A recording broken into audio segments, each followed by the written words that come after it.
Ako si Miguel, isang karpintero na sanay sa mga gawaing bahay. Kasama ko ang kaibigan kong si Carlos na katulad ko ay karpintero rin. Isang gabi, sumama kami sa isang proyekto na tila hindi karaniwan. Ang lumang bahay sa kanto ng aming barangay ang tadhanang magdadala sa amin sa isang kakaibang karanasan. Matagal na ang bahay na ito, sinasabing isa ito sa mga unang itinayo ng ang lugar namin ay isang simpleng baryo pa lamang. Sariwa pa sa alaala ng mga matatanda ang mga kwento ng misteryo na bumabalot dito. Isa sa mga kwento ay ang tungkol sa multo na di umano'y naninirahan sa loob. Maraming beses na ring napatunayan ng mga nakaraan naming karpintero na may kakaiba sa bahay na ito.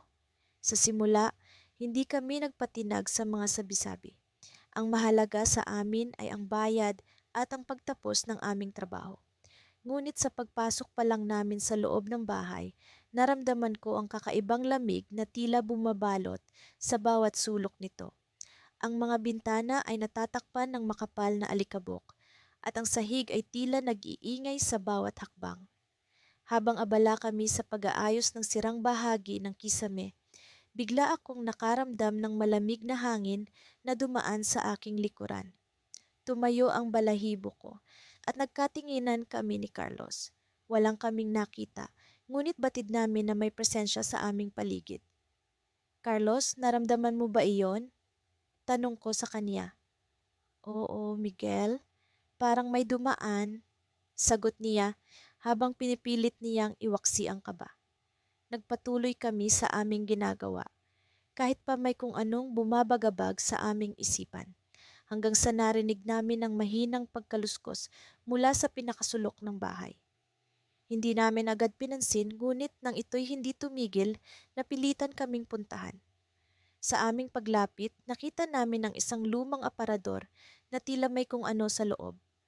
Dahan-dahan naming binuksan ito at dito namin nakita ang isang lumang manika na nakatingin sa amin. Ang mga mata nito ay tila buhay at sumusubaybay sa bawat galaw namin. Carlos, sa tingin mo ba may kinalaman ang manikang ito sa mga kwento? Tanong ko ng may pag-aalala. Miguel, hindi ko alam pero parang may kakaiba dito, tugon niya. Habang nag-uusap kami, biglang bumukas ang pinto ng aparador ng walang dahilan. Tumigil kami at sa isang iglap, naramdaman namin ang malamig na hangin na tila bumabalot sa amin. Lahat ng ilaw sa bahay ay biglang nagpatay-sindi at sa gitna ng dilim, isang boses ang narinig namin. Alis! Wika ng boses na tila nagmumula sa ilalim ng lupa. Hindi namin alam kung ano ang gagawin. Ang takot ay unti-unting gumapo sa amin at sa kabila ng aming pag-aalinlangan, nagmamadali kaming lumabas ng bahay. Sa aming paglabas, nasaksihan namin kung paano bumukas ang pinto ng bahay ng mag-isa at sa likod nito ay ang anino ng isang tao na tila nakamasid sa amin. Hindi kami makapaniwala sa aming nakita. Ito ba ay isang babala o isang paanyaya na bumalik? Sa kabila ng aming takot, alam namin na hindi ito ang huli. Ang multo na iyon tila may nais iparating sa amin. At sa kabila ng aming pag-alis, ramdam namin na kami ay sinusundan pa rin. Pagkatapos ng hindi inaasahang pangyayari noong gabing iyon, nagpasya kaming magkaibigan na si Ben na muling bumalik sa bahay na iyon. Hindi kami mapakali sa mga nararamdaman namin. Parang may humihila sa amin pabalik, isang misteryosong puwersa na hindi namin maipaliwanag. Sa kabila ng takot, dala ng kuryosidad at tapang ng karpintero, nagdesisyon kaming harapin ang multong sumusunod sa amin. Ben, sigurado ka bang kaya natin ito? Tanong ko habang kinakalap ang mga gamit namin. Naramdaman ko ang bahagyang panginginig ng aking kamay. Hindi ko maalis ang imahen ng anino sa likod ko noong gabing iyon. Oo, kailangan nating malaman kung ano ang nagiging dahilan ng mga kakaibang pangyayari sa bahay na iyon. Hindi tayo matatahimik hanggat hindi natin nasisilip ang misteryo sa loob. Tugon ni Ben na may kasamang pilit ng ngiti. Naglakbay kami patungo sa bahay. Sa aming paglalakad, napansin ko ang biglaang paglamig ng hangin na nagbigay sa akin ng kakaibang kilabot. Malamlam ang paligid, tila ba ang mismong kalikasan ay nakikiayon sa aming pakikipagsapalaran. Pagdating sa harap ng bahay, unti-unti naming naramdaman ang mabigat na presensya. Parang may nakatingin, nagmamasid at nag-aabang. Isa-isa naming inapakan ang mga baitang ng hagdan. Ang bawat tunog ay tila bumubuhay sa mga alaalang pilit naming nililimot. Sa loob, nagmistulang binabalot ng dilim ang lahat. Ang mga anino ay naglalaro sa bawat sulok, tila ba may sariling buhay. Nagsimula kaming maglakad, sinisilip ang bawat silid sa pag-asang makahanap ng sagot. Sa aming pag-iikot, narinig namin ang mahina at pabulong na tunog. Tulungan niyo ako. Ito'y paulit-ulit na dumadaan sa aming pandinig. Hindi namin mahanap ang pinanggagalingan nito, ngunit ang tinig ay tila nanggagaling sa mismong bahay. Ben, naririnig mo ba iyon? Tanong ko, habang ang kaba ay unti-unting tumataas. Oo, at mas nagiging malakas ito habang lumalapit tayo, sagot niya habang nagmamadali kaming pumunta sa direksyon ng tinig. Sa aming paglapit, nakita namin ang isang lumang pinto na bahagyang nakaawang. Bawat hakbang namin patungo rito ay nagdala ng bagong takot. Sa likod ng pinto, kami bumungad sa isang silid na wala sa plano ng bahay. Isa itong silid na puno ng lumang kagamitan at mga bagay na tila ba nilamon na ng panahon. Sa isang sulok, nakita namin ang isang lumang salamin. Ang salamin ay tila walang buhay, ngunit ang refleksyon nito ay kakaiba. Sa likod ng aming refleksyon, may nakatayong lalaki, nakasuot ng lumang damit na pangkarpintero. Ang kanyang mukha ay puno ng hinagpis at ang mga mata niya ay tila humihingi ng saklolo. Kami napaatras, ngunit hindi namin maiwasang muling tingnan ang salamin. Sa pag-uulit ng tingin, nagbago ang itsura ng lalaki. Siya'y naging parang isa sa amin, ang kanyang mukha ay nagmistulang refleksyon ni Ben. Anong nangyayari? Bulong ni Ben, ang kanyang boses ay puno ng takot. Sa gitna ng aming pagkagulat, biglang nawala ang refleksyon. Ngunit ang tinig ay nananatili, mas malakas kaysa kanina. Tulungan niyo ako, kayo ang susunod. Hindi namin maipaliwanag ang takot na nararamdaman namin. Parang ang hangin sa paligid ay nagbago. Nagkaroon ng bigat at lamig na tila bumabalot sa amin.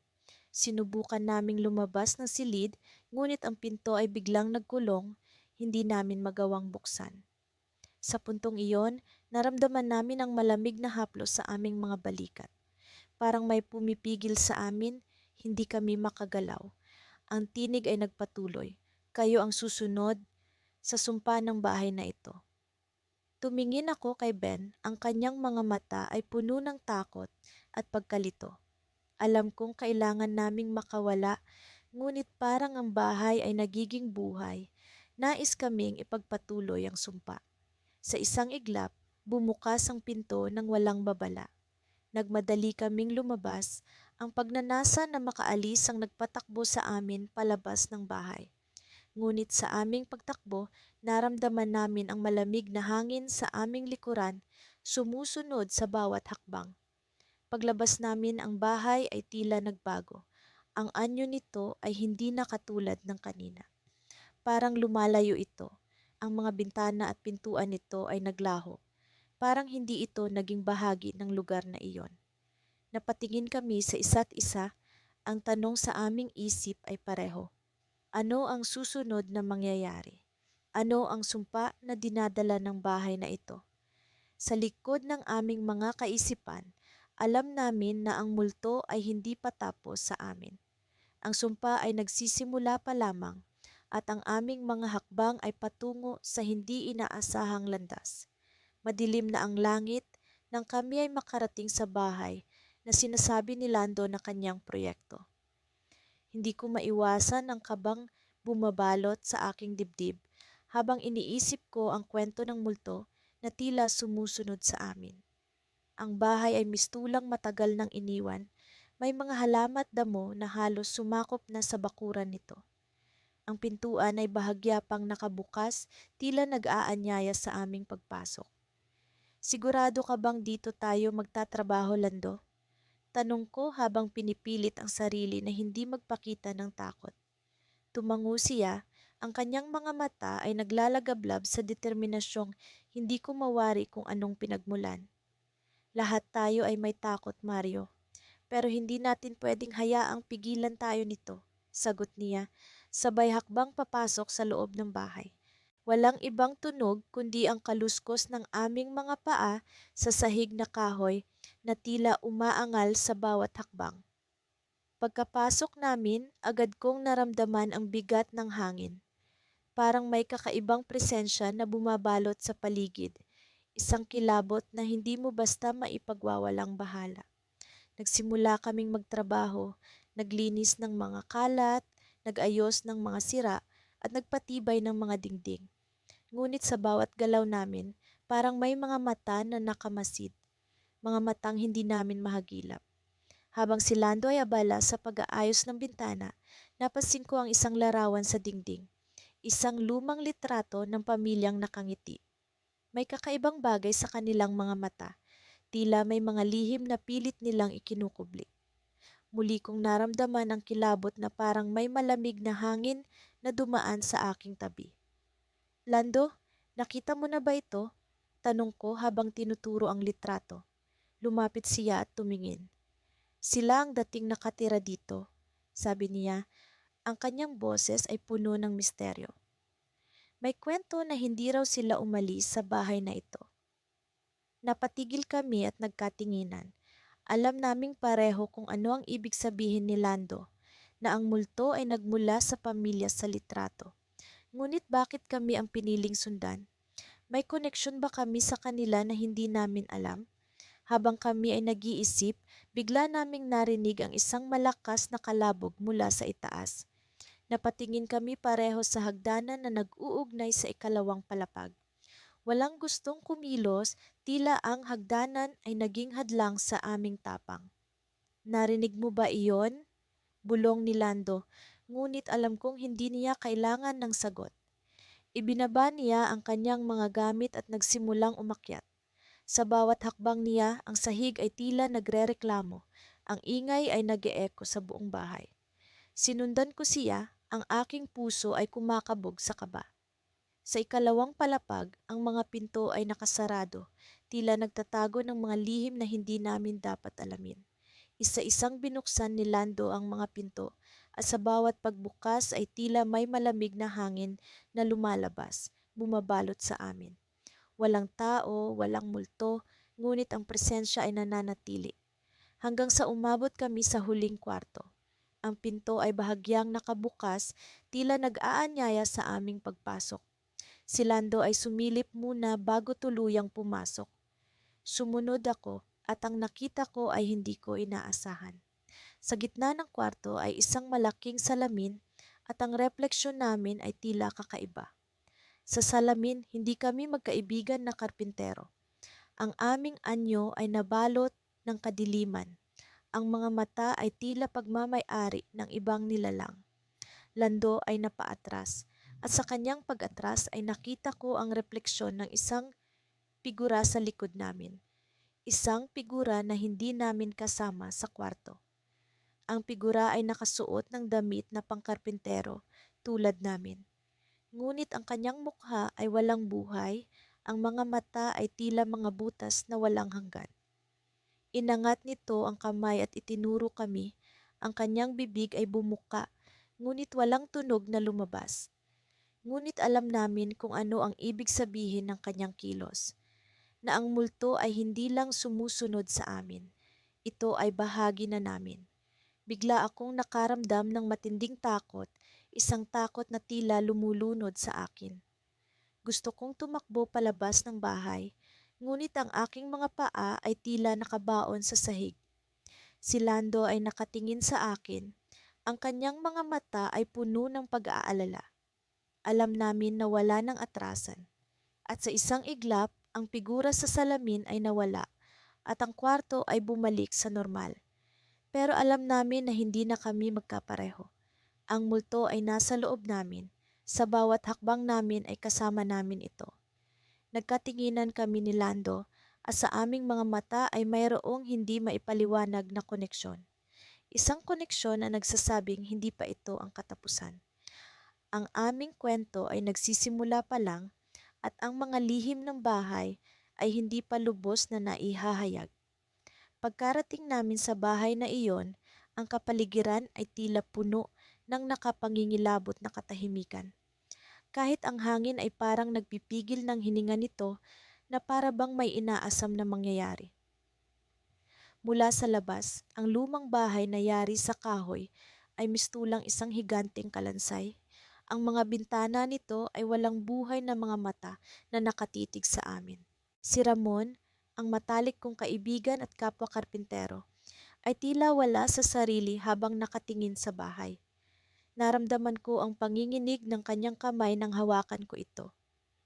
Sigurado ka bang gusto mo pa itong ituloy, Ramon? Tanong ko, kahit alam kong hindi kami maaaring umatras.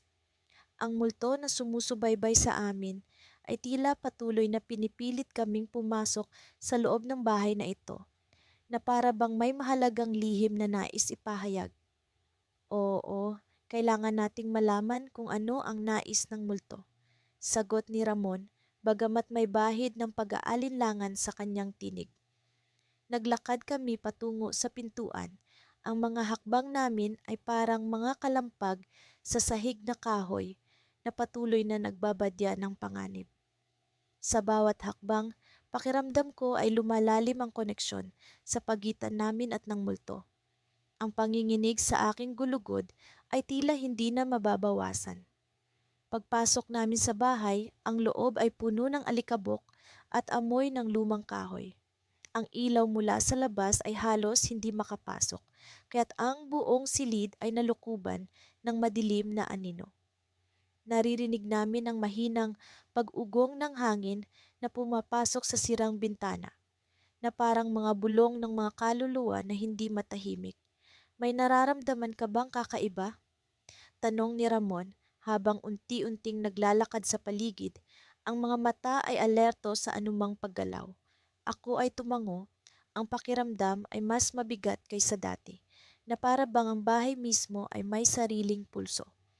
Biglang, isang malamig na simoy ng hangin ang dumaan sa aming tabi at narinig namin ang mahina ngunit malinaw na pagtawa ng isang bata.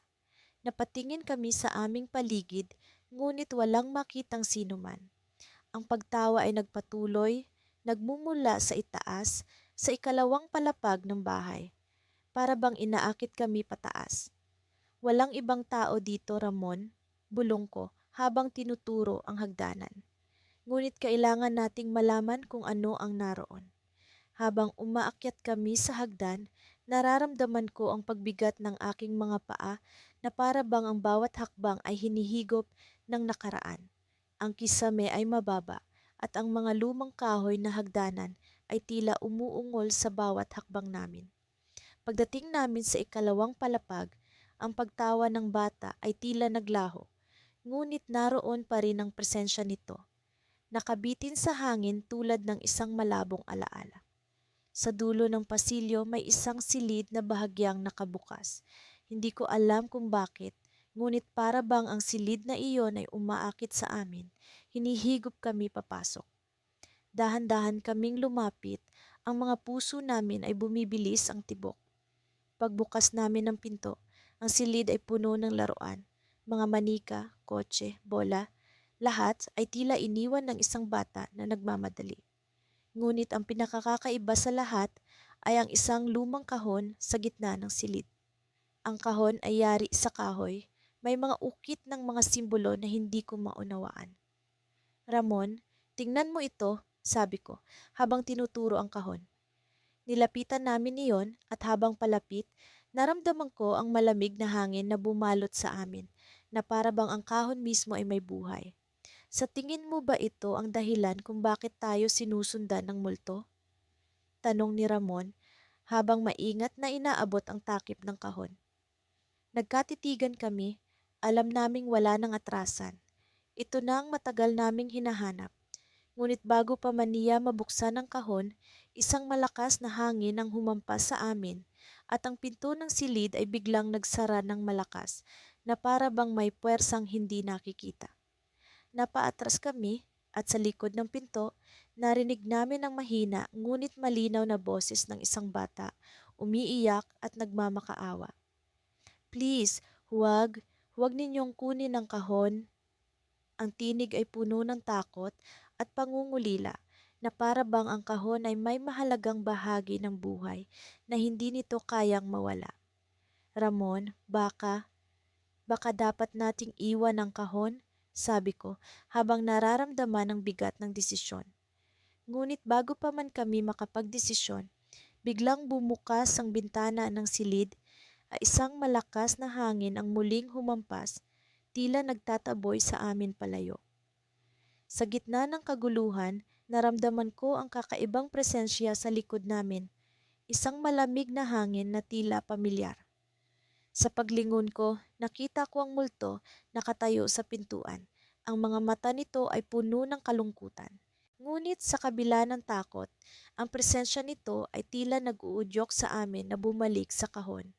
At doon ko napagtanto ang twist. Ang multo ay hindi kaaway. Ito ay isang kaluluwa na naghahanap ng katarungan, isang bahagi ng nakaraan na nais makalaya. Ngunit paano? Paano namin ito matutulungan?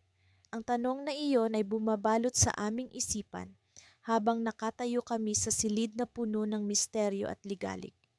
Nang gabing iyon, sa ilalim ng malamlam na liwanag ng buwan, kami ni Andoy ay muling nagbalik sa matandang bahay na aming sinimulan noong nakaraang linggo. Ang bahay na iyon ay tila laging may bumabalot na malamig na hangin. Kahit sa kainitan ng araw at sa bawat sulok nito ay tila may mga matang nagmamasid. Matagal-tagal na rin kaming kinikilabutan dito pero di namin magawang iwan. Kailangan namin ng trabaho kahit pa ang kapalit nito ay ang unti-unting pagkatuklas ng aming katinuan. Nang pumasok kami sa loob, agad na bumungad sa amin ang mga sira-sirang muebles at makakapal na sapot ng gagamba na tila mga alaalang nagtagal na sa kanilang pagkakahimbing. Napansin kong kumapit agad sa akin ang kakaibang lamig ng hangin na parang may dumadaplis sa balat ko habang kami ay naglalakad. Si Andoy naman ay tahimik na nagmasid sa paligid, tila ba may hinahanap o inaabangan. Andoy, nararamdaman mo ba iyan? Tanong ko habang pilit na inaalis ang kilabot sa balikat ko. Oo, paring Juan, sagot niya, parang may mga matang nakatitig sa atin. Sa pag-usad ng gabi, nagsimula na kaming magtrabaho. Nagpatuloy kami sa pagkumpuni ng mga sirang bahagi ng bahay habang sinusubukang baliwalain ang mga anino at ingay na tila nagmumula sa mga sulok na di namin makita. Ngunit sa kabila ng aming pagsisikap, hindi maikakaila ang bigat ng presensya na tila laging nasa likuran namin. Habang abala si Andoy sa pag-aayos ng mga sirang sahig, ako naman ay nagpasya na magpatuloy sa pagkuha ng mga sukat para sa mga bintana. Sumilip ako sa labas at sa di maipaliwanag na dahilan, isang malamig na hangin ang biglang humampas sa akin. Kasabay nito, isang anino ang dumaan sa gilid ng mata ko. Napalingon ako agad, ngunit wala akong nakita. Andoy, tawag ko, halos pabulong sa kaba.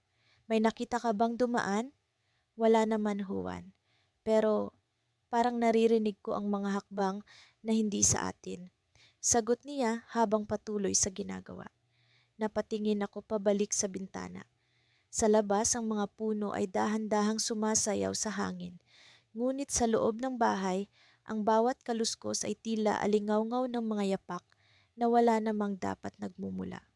Bigla kong naalala ang mga kwento ng matatanda tungkol sa mga kaluluwang di matahimik, mga multong nagbabantay sa kanilang teritoryo. Nang bumalik ako sa sala, nakita ko si Andoy na tila may kinukuha sa bulsa. Ano yan? Tanong ko. Mangga, sagot niya habang inaabot sa akin ang isang piraso. Sabi ng lola ko, kapag may multo, mag-alay ka ng pagkain. Baka sakaling lumayo. Natawa ako kahit papaano, ngunit sa totoo lang, hindi ko rin masisisi si Andoy sa kanyang kalokohan. Sige, subukan natin, sabi ko, sabay kuha sa mangga at inilagay ito sa isang lumang mesa sa gitna ng sala. Habang kami ay nagpatuloy sa trabaho, isang kaluskos ang biglang pumukaw sa aming atensyon. Sa sulok ng silid, may nakita kaming isang anino na tila nagbabadyang lumapit. Sa bawat hakbang nito, naramdaman ko ang bigat ng kanyang presensya na para bang isang malamig na kamay na dumadaplis sa balat ko. Andoy, nakita mo ba yan? Tanong ko habang ang boses ko ay halos maglagos sa takot. Oo, Juan, sagot niya habang dahan-dahang umaatras. Nang biglang umihip ang malakas na hangin, bumagsak ang pinto ng lumang aparador sa gilid ng silid. Sa pagkakasara nito, isang bagay ang nahulog mula sa taas, isang lumang larawan na nakabalot sa alikabok. Dahan-dahan itong gumulong hanggang sa aming paanan. Lumapit si Andoy at pinulot ito. Nang alisin ang alikabok, bumungad sa amin ang larawan ng dalawang lalaking magkaakbay, may suot ng mga damit na tila noong panahon pa ng mga Kastila.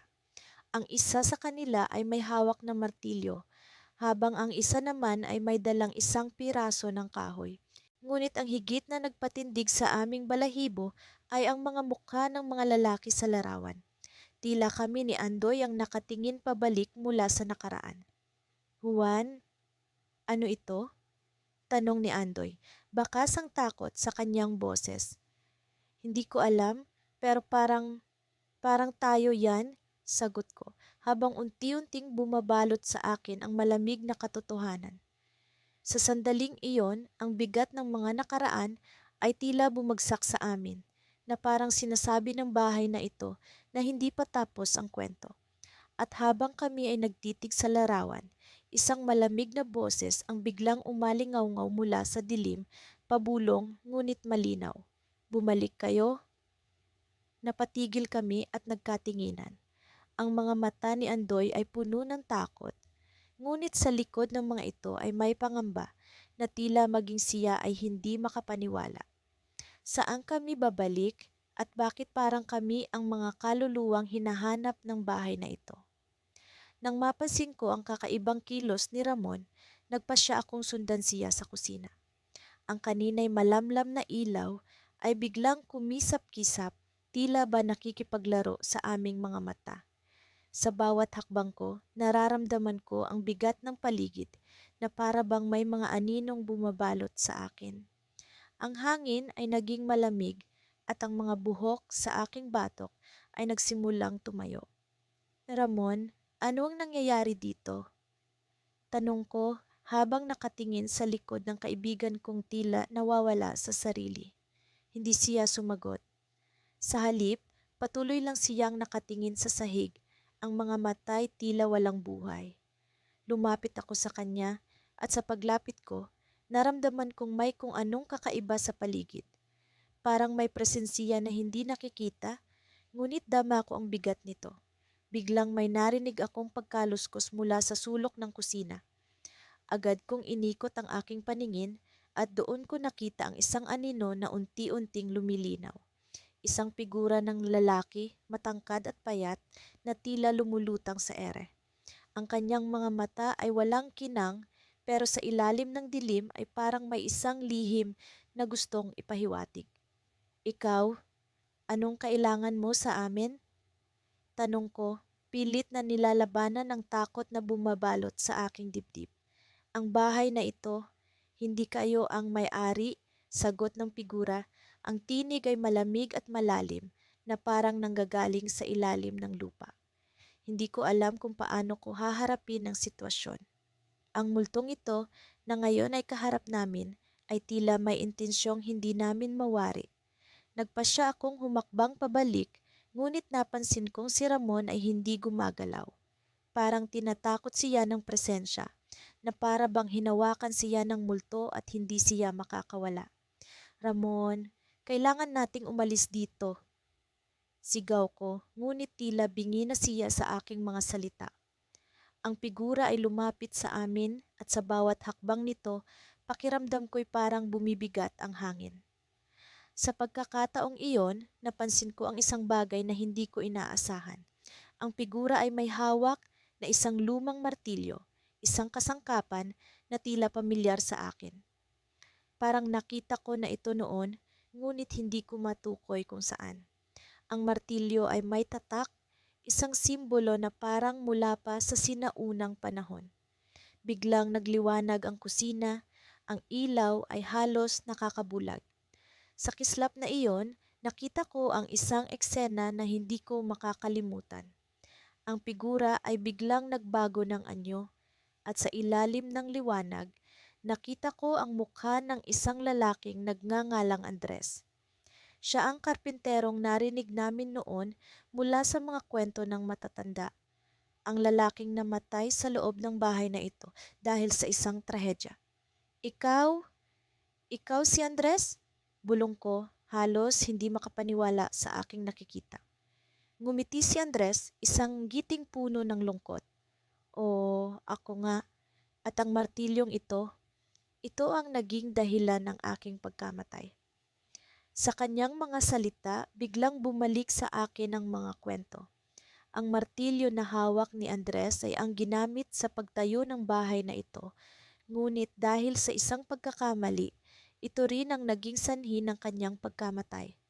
Namatay siya sa ilalim ng mga gumuhong pader habang hawak ang martilyo, isang sakripisyo na naiwang nakalimutan ng panahon. Ngunit bakit mo kami sinusundan? Tanong ko, pilit na inuunawa ang kanyang sinasabi. Ang bahay na ito ay puno ng lihim at kayo ay bahagi na ng kwento. Ang martilyong ito ay may kapangyarihan. Kayo ang napili upang ipagpatuloy ang aking misyon. Sagot ni Andres, ang boses ay puno ng puot at pag-asa. Sa mga sinabi ni Andres, naramdaman ko ang bigat ng responsibilidad na biglang bumagsak sa aming mga balikat. Si Ramon ay tila nagising mula sa pagkakatulala at tumingin sa akin, ang mga mata ay puno ng takot at pagtataka. Anong gagawin natin, Juan? Tanong ni Ramon, ang tinig ay halos isang bulong. Bago pa man ako makasagot, biglang nagbago ang paligid. Ang mga pader ay tila gumagalaw. Ang sahig ay nagsimulang magkalamat. Ang martilyo sa kamay ni Andres ay biglang kumislap at nagbago ng anyo, naging isang susi na may kakaibang disenyo. Ang susi ay tila humihingi ng aming desisyon. Alam kong ito na ang simula ng isang bagay na mas malaki pa sa aming inaasahan. Sa kabila ng takot, alam kong kailangan naming tanggapin ang hamon. Ngunit sa likod ng aking isip, isang tanong ang hindi maalis. Ano ang naghihintay sa amin sa likod ng pinto ng lihim na ito? Sa puntong iyon, naramdaman kong ang aming paglalakbay ay nagsisimula pa lamang at ang bahay na ito ay may mga kwento pang hindi pa isinasalaysay. Kung tutuusin, tila isang pangkaraniwang araw lang iyon. Ang araw ay sumisilip sa makakapal na ulap. Ang hangin ay nagdadala ng malamig na simoy na tila nagbabadya ng pag-ulan. Kami ni Andoy ay naglalakad patungo sa bahay na kinukumpuni namin, ang lumang bahay ni Aling Marta sa dulo ng barangay. Sa kabila ng mga bali-balita tungkol sa bahay na iyon, hindi kami nagpaapekto. Kailangan namin ng kita at walang puwang ang takot sa bituka ng mga gutom na tao. Pare, narinig mo ba yung kwento ng mga nakakita ng multo doon? Tanong ni Andoy habang kami naglalakad. Alam ko na ang kwento, ngunit hindi ko inisip na bigyang pansin ito. Sabi nila, may matandang lalaki raw na palakad-lakad sa loob ng bahay, may dala-dalang lumang kahoy na upuan. Natawa na lang ako. Paano naman mangyayari iyon, Andoy? Wala na ngang nakatira sa bahay na iyon, di ba't matagal nang namatay si Aling Marta? Ngunit kahit papaano, may kakaibang balisang bumalot sa akin. Hindi ko maipaliwanag kung bakit, pero tila may aninong sumusunod sa amin sa bawat hakbang namin patungo sa bahay na iyon. Nang makarating kami, pumasok kami sa loob. Ang sahig ay tila sumisigaw ng kalumaan, bawat hakbang namin ay nagdudulot ng ingay na parang ungol. Ang mga dingding ay may bakas ng amag at ang amoy ng lumang kahoy ay sumisingaw sa hangin. Sinimulan namin ang trabaho. Ako'y nagkabit ng bagong kahoy sa mga bahagi ng bubong na sira na habang si Andoy ay abala sa kanyang pag-aayos ng sahig. Tahimik ang buong lugar maliban sa tunog ng aming mga kasangkapan. Ngunit sa likod ng katahimikan, may kung anong bumabalot sa akin, tulad ng pag-iisip na may nakamasid. Pinalis ko ang damdamin, pinilit na isiksik sa isip na wala iyon. Habang nagkukumpuni, bigla kong narinig ang pagkalabog mula sa itaas. Napatingin ako kay Andoy na halatang nagulat din. Ano yon? Tanong niya, ang kanyang mga mata ay nagtataglay ng pag-aalala. Baka may pusa lang na napadpad sa itaas, sagot ko, bagamat ang boses ko'y hindi gaanong kapanipaniwala. Tignan ko na lang para makasigurado. Agad akong umakyat patungo sa ikalawang palapag. Ang mga baitang ng hagdan ay nag-ingay, para bang babagsak sa aking bigat. Nang makarating ako sa itaas, ang dilim ay tila lumulunok sa akin. Wala akong makita kundi ang konting liwanag na nanggagaling sa basag na bintana. Sa dulo ng pasilyo, may isang silid na bahagyang nakabukas ang pinto. Dahan-dahan kong nilapitan, ang bawat hakbang ko'y tila nagdadala sa akin sa isang mundo ng panganib. Pagbukas ko ng pinto, isang malamig na simoy ang dumampi sa akin. Ang silid ay puno ng lumang muwebles, ngunit ang aking mata ay agad na bumagsak sa isang upuan na nasira na ang isang paa. Parang may kung anong puwersa ang pumilit sa akin upang lumapit. Nang malapit na ako, biglang bumukas ang bintana at isang matandang lalaki ang lumitaw sa aking harapan. Walang buhay ang kanyang mga mata, ngunit may dali siyang upuan na tulad ng sa kwento ni Andoy. Napatigil ako, hindi makagalaw. Ang matandang lalaki ay tila isang anino lamang, ngunit ang presensya niya ay hindi maikakaila. Naglakad siya papalapit sa akin. Ang kanyang mga hakbang ay parang tunog ng mga lumang kahoy na bumibigay. Nang tumigil siya sa harap ko, naramdaman ko ang lamig na bumalot sa aking katawan. Ang kanyang bibig ay bumukas, ngunit wala akong marinig. Sa isang iglap, bumalik ako sa sarili ko at agad kumaripas ng takbo pababa. Andoy, umalis na tayo, sigaw ko. Hindi ko na inintindi ang mga kasangkapan namin. Ang tanging hangad ko ay makalabas sa bahay na iyon. Pagkarating ko sa ibaba, nakita ko si Andoy na nakatayo sa pintuan. Ang kanyang mukha ay puno ng takot. Nang makalabas kami, ang hangin ay tila naging mas magaan. Hindi kami nakaimik habang naglalakad palayo. Ngunit sa likod ng aking isipan, alam ko na ang nakita ko ay hindi basta-basta. May kung anong nagbabadya sa bahay na iyon at hindi ko alam kung ano ang gagawin namin sa mga susunod na araw. Sa aming paglalakad, biglang may narinig kaming pagkaluskos sa likod namin.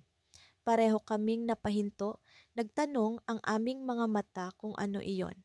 Paglingon namin, nakita namin ang upuan na nasira ang isang paa, nakatayo sa gitna ng daan. Tila may nagdala mula sa loob ng bahay. Hindi ko maipaliwanag ang takot na bumalot sa aming dalawa. Alam namin na hindi iyon basta-basta lamang. Sa likod ng aming isipan, may isang tanong na hindi namin maalis. Ano ang gagawin namin sa susunod na araw? Ang bahay na iyon ay nangangailangan ng pagkumpuni, ngunit ang presensya ng multo ay hindi namin matatakasan. Pagkatapos ng mga nakakakilabot na pangyayari sa lumang bahay, napagpasyahan namin ni Ruben na magpahinga muna sa aming nirerentahang kubo. Ang kubo ay nasa gilid ng isang malawak na palayan, malayo sa kabihasnan at tila ba tamang-tama para sa aming dalawa na makalimutan ang mga nakakatakot na karanasan sa bahay na iyon. Habang binabaybay namin ang madilim na kalsada pauwi, nararamdaman kong parang may malamig na hangin na pabalik-balik sa aking batok. Sinubukan kong hindi ito pansinin at inisip na baka dala lang ito ng pagod at takot. Ngunit kahit anong pilit ko, Hindi ko maiwaksi ang pakiramdam na iyon. Pagdating sa kubo, agad kaming naupo ni Ruben sa maliit na mesa sa ilalim ng nakasinding lampara. Kumuha siya ng 2 tasa habang ako naman ay nagparikit ng tubig sa lumang kalan. Habang hinihintay naming kumulo ang tubig, napansin kong tahimik si Ruben. Tila malalim ang iniisip. Pare, may iniisip ka ba? Tanong ko. Alam mo, hindi ko mawala sa isip ko yung mga nakita natin. Sagot niya na may halong kaba sa boses. Parang may bumabalik-balik na mga alaala pero hindi ko malaman kung saan nagmumula. Hindi ka nag-iisa, Ruben. Ako rin parang may mga aninong kumikislap sa gilid ng aking paningin. Sabay tawa na pilit kong pinatatag.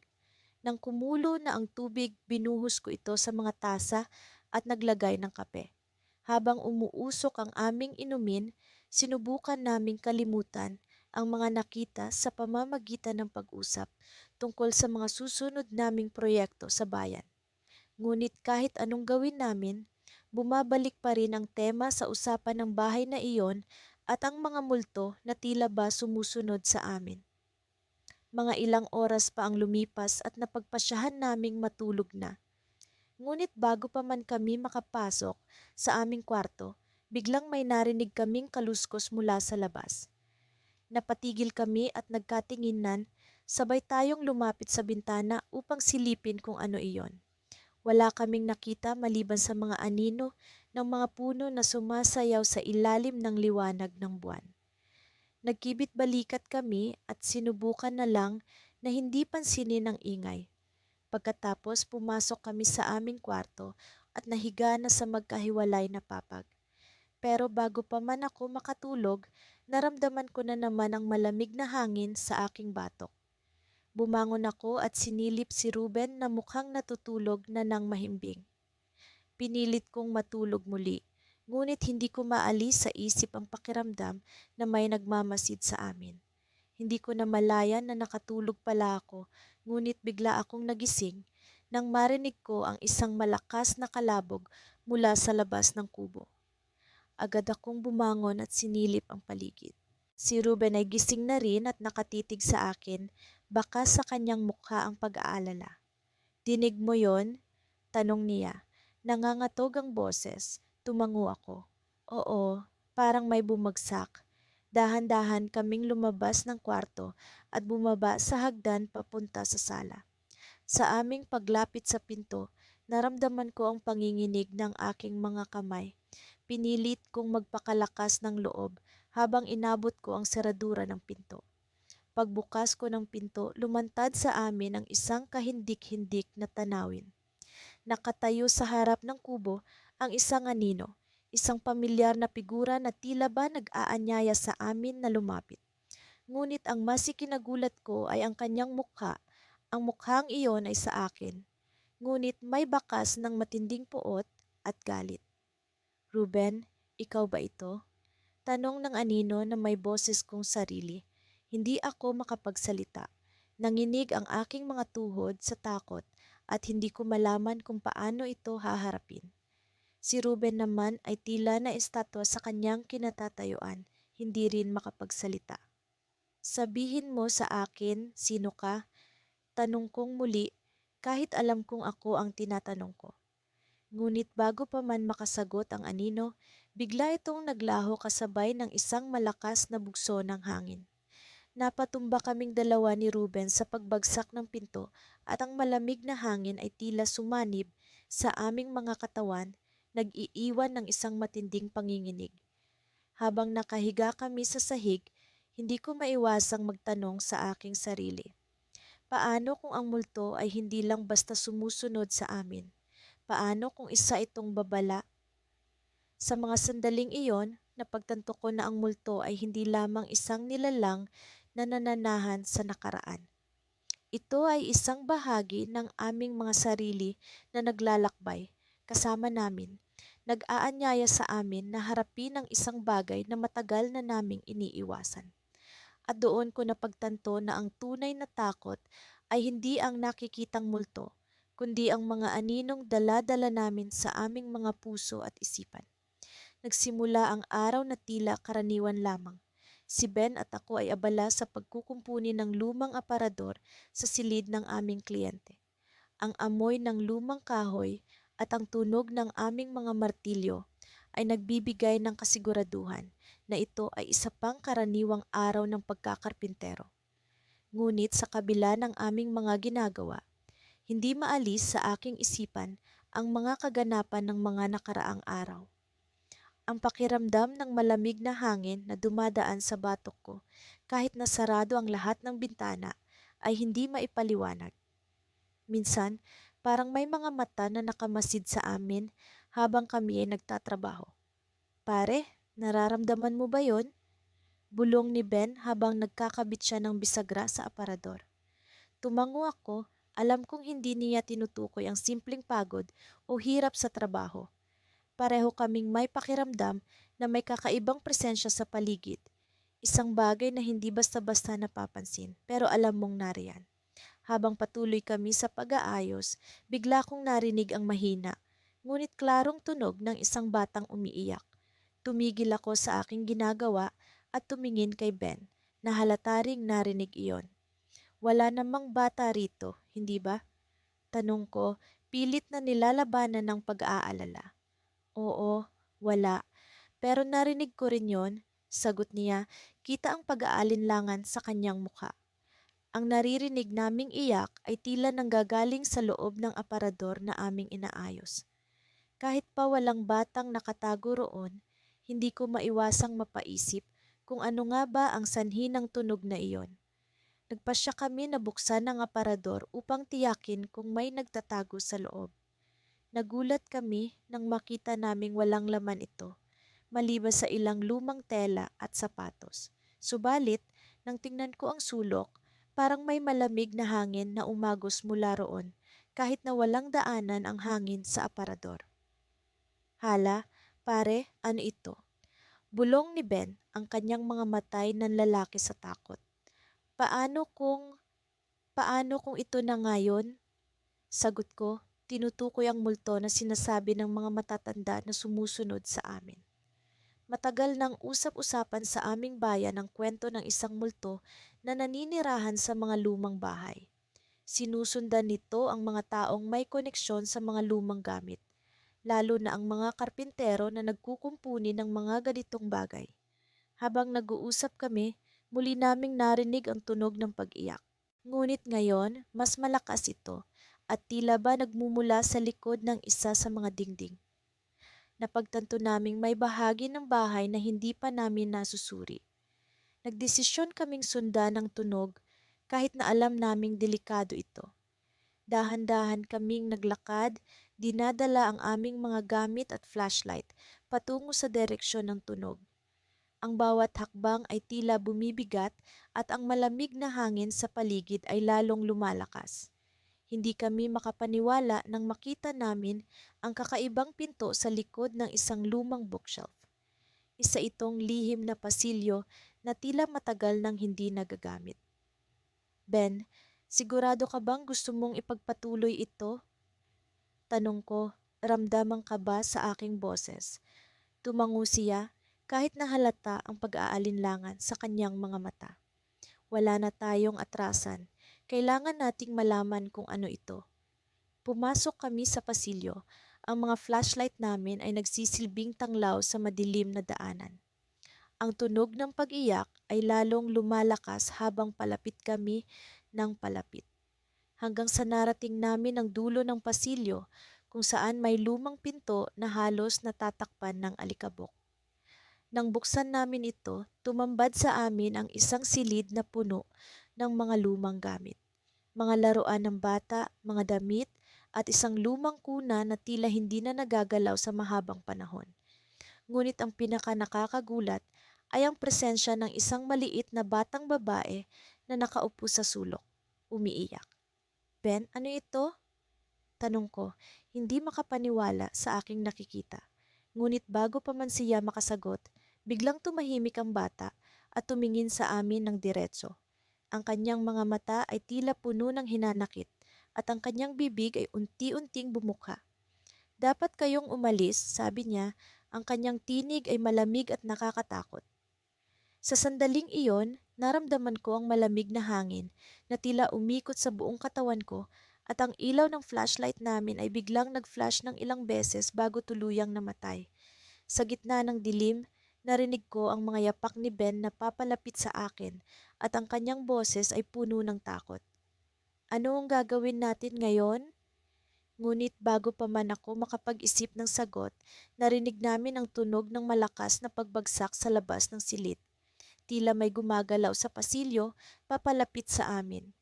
Napagtanto namin na hindi na kami nag-iisa sa lumang bahay na ito. Maraming tanong ang bumabalot sa aming isipan, ngunit isang bagay ang malinaw, hindi kami ligtas. Ito ba ang simula ng katapusan? O isa lamang itong babala sa mas malalang panganib na paparating? Sa gitna ng dilim, ang takot ay tila naging isang konkretong bagay, bumabalot sa amin. Hindi na kami makakawala.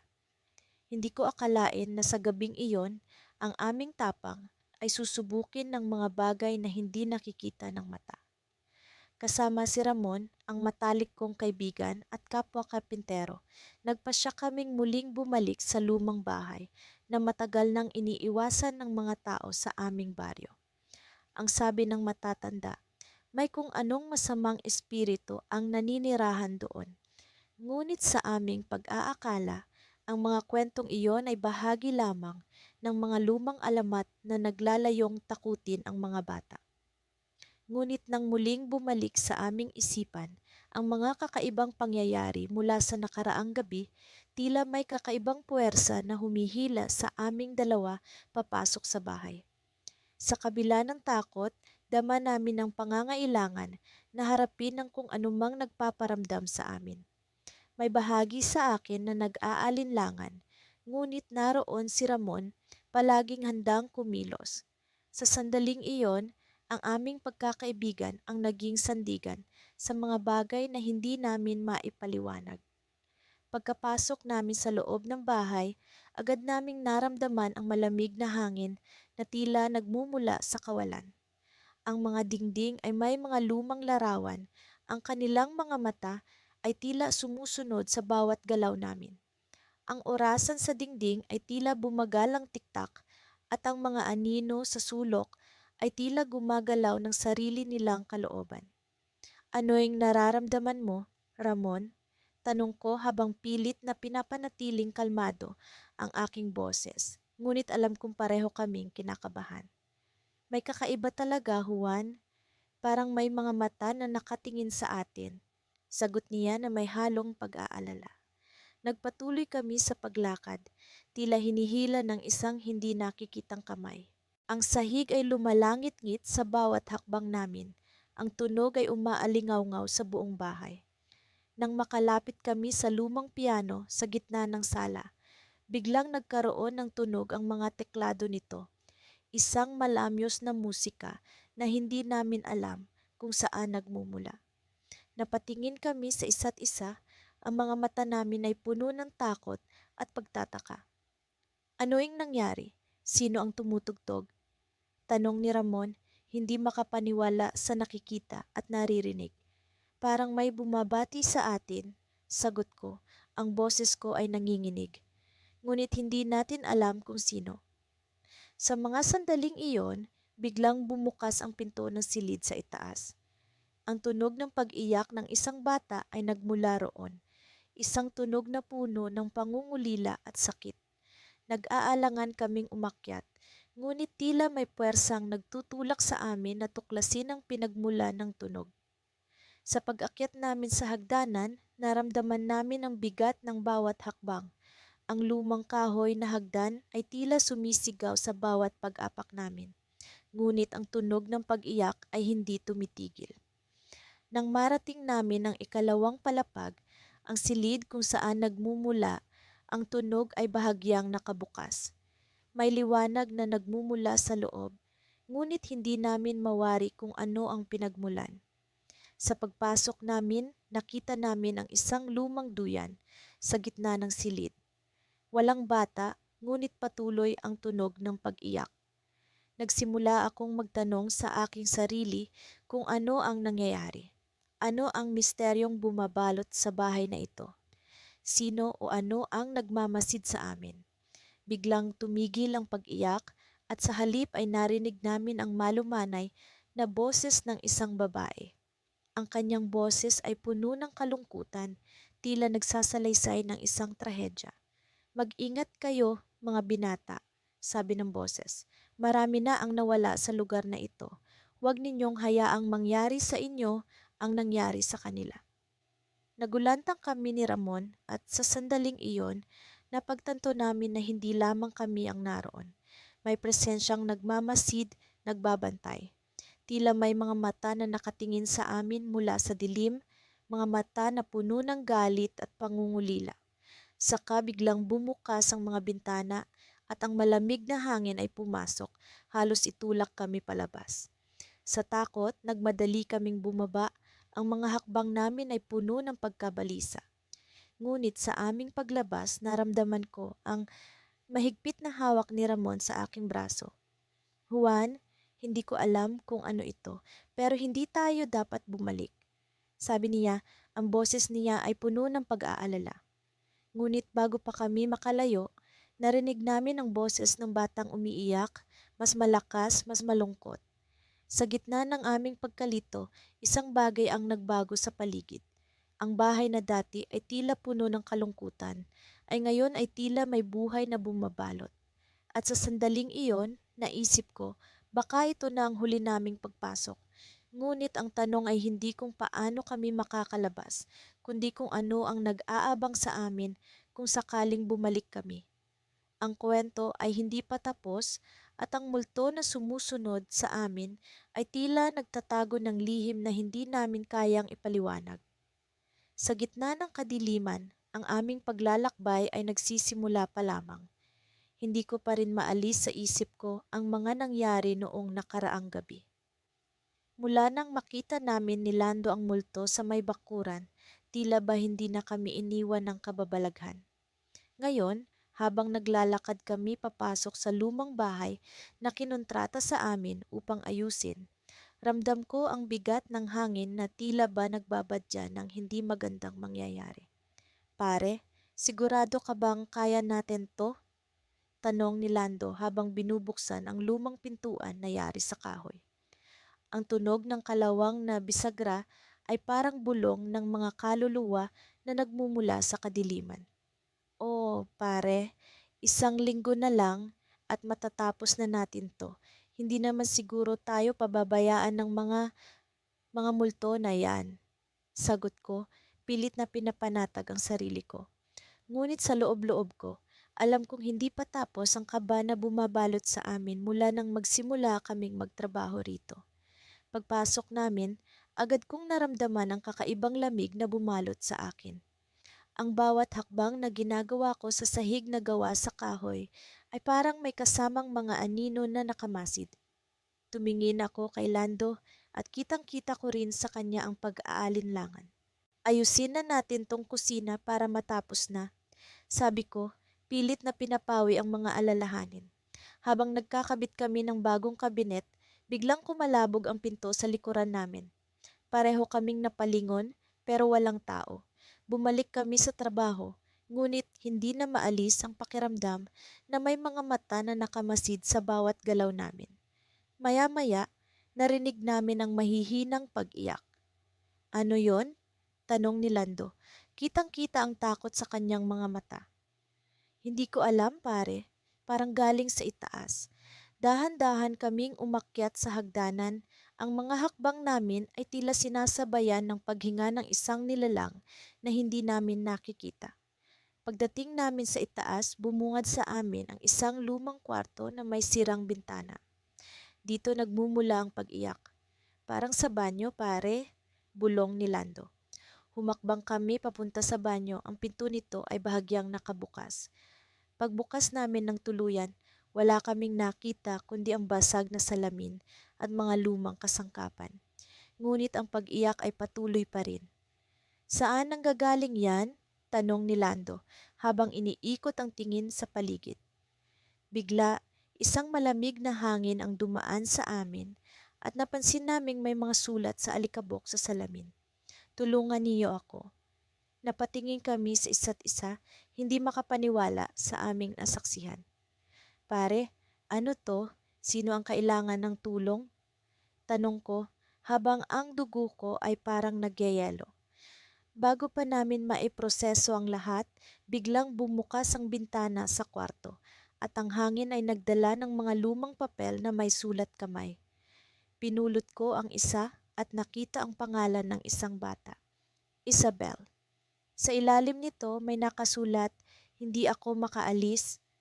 Pare, mukhang may nangyari dito noon, sabi ni Lando habang binabasa ang isa pang papel.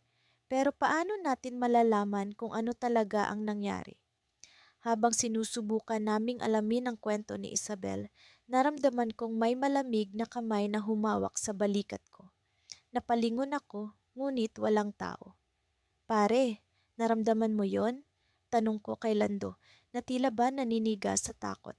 Hindi, pero parang may nagmamasid sa atin, sagot niya, sa kanyang mga mata ay puno ng pag-aalala. Bumalik kami sa trabaho sa kusina, pilit na iniwawaglit ang mga pangyayari.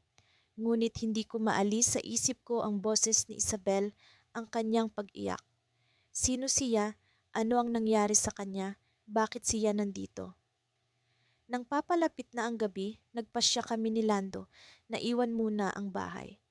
Habang papalabas kami, naramdaman kong parang may anino na sumusunod sa amin. Sa bawat hakbang, sa bawat paghinga, ang multo ni Isabel ay kasama namin. Pagdating sa labas, biglang bumukas ang pinto ng malakas at isang boses ang narinig namin. Boses na puno ng takot at galit. "Babalik kayo!" Napatingin kami sa isa't isa, alam naming hindi kami makakaligtas sa sumpa ng bahay na ito. Ngunit hindi namin alam kung paano makakatulong kay Isabel, kung paano namin siya mapapalaya. Habang naglalakad kami pauwi, ramdam ko ang bigat ng kanyang presensya. Ang malamig na hangin na tila ba humahabol sa amin. Alam ko, kailangan naming bumalik. Kailangang malaman ang kanyang kwento, ang kanyang pinagmulan. Ngunit paano nga ba? Paano namin malalaman ang katotohanan? Sa ilalim ng liwanag ng buwan, naglakad kami ni Lando pauwi. Dala ang takot at ang pangako na babalik kami. Ngunit sa aming pagbabalik, hindi namin alam ang mga sagot na naghihintay sa amin. Ang bahay ay puno ng lihim at kami ang susunod na bahagi ng kanyang kwento.